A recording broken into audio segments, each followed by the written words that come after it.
الله الرحمن الرحيم. قال النبي صلى الله عليه وسلم مروا أولادكم بالصلاة وهم أبناء السنين او كما قال النبي صلی اللہ علیہ وسلم.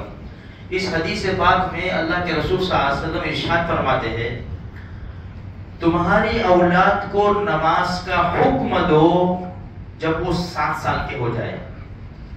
پھر آگے اسی حدیث میں ہے 10 سال کے ہو جائے تو نماز نہ پڑھنے پر ان کی پٹائی کرو. اور پھر تیسری بات کیوں فرمائی کہ بستر ان کے الگ کر دو. 3 باتیں اس حدیث میں ہیں.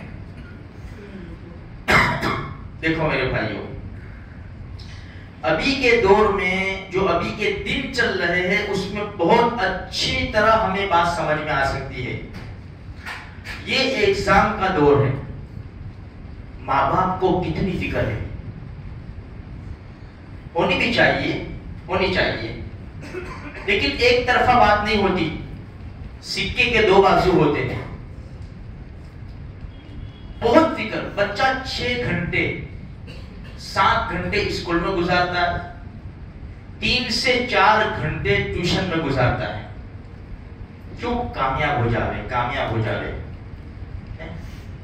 ہمارا بچہ 3.5 سال کا ہوتا ہے نا تو بیچارہ چھوٹا سا ننھا سا، نیند میں سے ماں اٹھاتی ہے، فریش کراتی ہے، 2 گھونٹ چائے پلاتی ہے، رکشہ میں بیگ لے کے بٹھا دے جاؤ پلے سینٹر میں. ہماری شریعت ایسا نہیں کرتی. ہماری شریعت ایسا نہیں کرتی. ہماری شریعت کیا کہتی ہے؟ جب تک بچہ 7 سال کا نہ ہو جائے مطلب کچھ بھی نہیں ہے. جب 7 سال کا ہو جائے پھر نماز کا حکم دو. اس کو نماز کا حکم دو. 10 سال کا ہو جائے نہ پڑھنے پر پٹائی کرو اور ان کے بستر الگ کرو. جتنی فکر ہمیں اپنے بچوں کو پڑھانے کی ہے، اسکول کی، ڈگری دلانے کی، میرے بھائیوں جتنی محنتیں، کوششیں ہم اسکول ٹیوشن کے پیچھے، ایگزام کے پیچھے کر رہے، کیا ہم نے کبھی اپنے بچے کو نماز کا حکم دیا؟ ایسا نہیں. سب گھر والے ہے الحمدللہ نمازی ہیں. کیوں نہیں دیا خبر ہے؟ اس لیے کہ میں خود نماز نہیں پڑھتی، میں خود نماز نہیں پڑھتا، نہ عورت نہ مرد.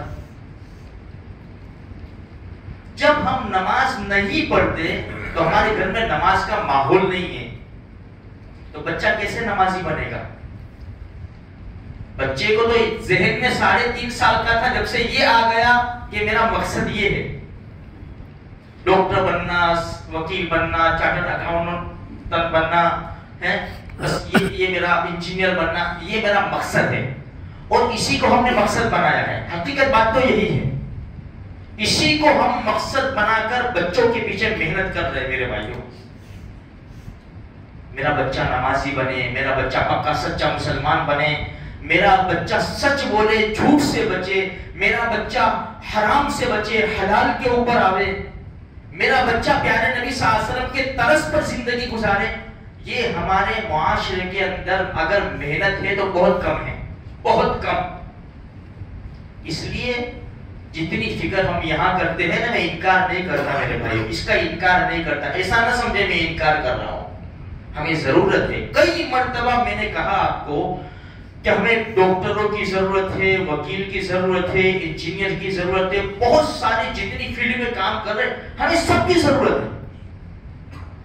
اور ہماری الگ اسکولیں بھی ہونی چاہیے، ہماری کالجیں بھی ہونی چاہیے. ہمیں ضرورت ہے. ہمارا بچہ ڈاکٹر، انجینئر سب کچھ بنے گا، لیکن پہلے مسلمان تو بنے نا. پہلے مسلمان تو بنے. ماشاءاللہ اچھی ہو گئے، ٹائی وغیرہ یہ سب کر کے پنسل کر کے ذرا دعائے قنوت سنا دو، جنازے کی دعا ذرا سنا دو. اس لیے میں کہتا ہوں شرم نہ کرو. اپنے بچوں کو پوچھو، اپنے جوان بچوں کو پوچھو. شرم نہ کرو میرے بھائیوں. پوچھو اپنے بچوں کو، بیٹا تحیات پڑھ لے، بیٹا دعائے قنوت پڑھ لے، بیٹا جنازے کی دعا پڑھ لے. بچے بھی تو مرتے ہیں نا. اکثر دعائیں ہم کو یاد ہوتی ہے اللہم اغفر لحینا، بڑے لوگوں کی. بھئی ہمارے وہاں بچے بھی تو مرتے نا. لڑکے کی دعا الگ ہے، نابالغ لڑکی کی دعا الگ ہے. بہت ساری تعداد میں لوگوں کو یاد نہیں ہے. ذکر کرے, یہ جتنی ہم ذکر کر رہے, دوڑ دھوپ کر رہے, تھوڑی تو اولاد کی تربیت کے لیے, دینی تربیت کے لیے تھوڑی تو فکر کرے میرے بھائی. دیکھو 7 سال کا ہو جائے. اب دیکھو میں اب ایک چھوٹی سی بات بتا دوں آپ کو. 7 سال میں بچہ ہوش سنبھالتا ہے. ہمارا بچہ پاکی ناپاکی کو سمجھتا ہے. 7 سال میں تو ہوشیار ہو جاتا ہے بھائی اللہ کے گھر میں کس طرح آنا کیا ہے. اس سے پہلے کی عمر جو ہے, اس سے پہلے کی عمر بھائی اس میں بچہ, اس حدیث میں ہے نا, جنبوا مساجدکم صبیانکم مجانینکم او کما قال رسول, تمہاری مسجدوں کو تمہارے بچوں سے, تمہارے پاگلوں سے بچاؤ. جنبوا مساجدکم صبیانکم و مجانینکم, تمہارے پاگلوں سے, اس لیے کہ ان کو بھی تمیز نہیں ہے پاکی ناپاکی کی, بچوں کو بھی پاکی ناپاکی کی تمیز نہیں ہے.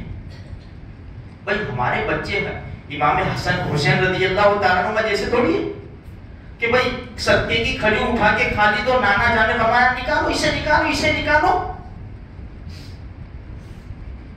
ہم تو محرم میں اور جو نیازوں میں غریبوں کا حق ہے وہ ہم بچوں کو لا کے کھلاتے. کیا حلال, کیا حرام, کیا جائز, کیا ناجائز. دوسری بات یہ ہے, چھوٹے چھوٹے بچے جو مسجد میں آتے ہیں تو بعض مرتبہ لوگ لے کر چلے آتے ہیں. چھوٹے چھوٹے بچوں کو اپنے پاس بٹھا لیتے ہیں. دیکھو سب کو بچوں سے پیار ہے. اب بچے نے اندر کیا پہنا ہوتا ہے, پیمپرس وغیرہ سب پہنا ہوا ہوتا ہے, اندر بچے نے پیشاب کیا, پاخانہ کیا, ہم کو تو کیا پتا, ہم کو تو کچھ پتا نہیں ہے. اب اللہ کے گھر میں ہم لے کر چلے آئے. یہ باتیں ایسی ہے میرے بھائیوں, ہمیں خود کو سمجھنا ہے, ہمیں خود کو سمجھنا ہے.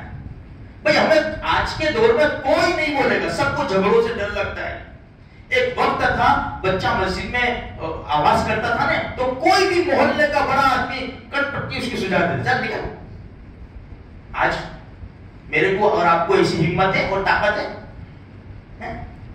بچہ روتا ہوا گھر جائے گا نا تو ماں باپ یہ نہیں پوچھیں گے کہ کیوں مارا, کس نے مارا, بول اس نے فلاں نے, سیدھی دمال, کیوں مارا وہ نہیں. اسی لیے کتاب میں بڑی عجیب بات لکھی ہے, اگر تمہارا بیٹا ایک آنکھ ہاتھ میں لے کر آئے, ایک آنکھ کہ پھوڑ دی میری آنکھ, خبردار تحقیق کرو پہلے, ہو سکتا ہے اس نے اس کے بعد 2 آنکھیں پھوڑ دی ہو اس کی, دشمن کی. صبر کرو اور تحقیق سے کام لو کہ اس کی آنکھ پھوڑنے کے بعد اس نے 2 آنکھیں اس کی پھوڑ دی ہو. اس لیے میرے بھائیوں یہ ہمیں سمجھنا ہے, تھوڑا سا سمجھنا ہے. تھوڑی سی فکر کرو, اپنی اولاد کی تربیت کی فکر کرو. انشاءاللہ ہماری اولاد ہے نا. دیکھو ایک بات اور بتاؤ, معاف کرنا, یہ دیوالی کا ٹائم ہے, ابو جلیبی, ابو تارا مندر, ابو یہ سیدھی فلسطین کی کلپ دیکھو. دیکھو بیٹا ابھی بھی تم کو دارو کھانا پھوڑنا ہے. دیکھو یہ 2 بھائی ہے, گود میں سویا ہوا ہے, اس کے ماں باپ مر گئے, بیچارہ رو رہا ہے, بڑا بھائی دھمکی دے رہا ہے. دیکھو بیٹا ان کے پاس کھانا بھی نہیں ہے, ان کے پاس پینا بھی نہیں ہے, ان کے پاس کپڑا بھی نہیں ہے, ان کو کوئی پوچھنے والا بھی نہیں ہے. بیٹا تم کو دارو کھانا پھوڑنا ہے. یہ کل ملیں گے جنت میں, حشر کے میدان میں پہلے تو ملیں گے. کیا جواب دیں گے ہم ان کو؟ ہمارے بچوں کے اندر بھی صلاحیت اور استعداد ہے, یہ بات یاد رکھنا. سمجھاؤ بچوں کو, بہترین انداز سے سمجھاؤ, ہمارے بچے سمجھیں گے انشاءاللہ. اللہ کا ہی سنی باتوں کے اوپر ہم سب کو مل کر عمل کی توفیق نصیب فرمائے.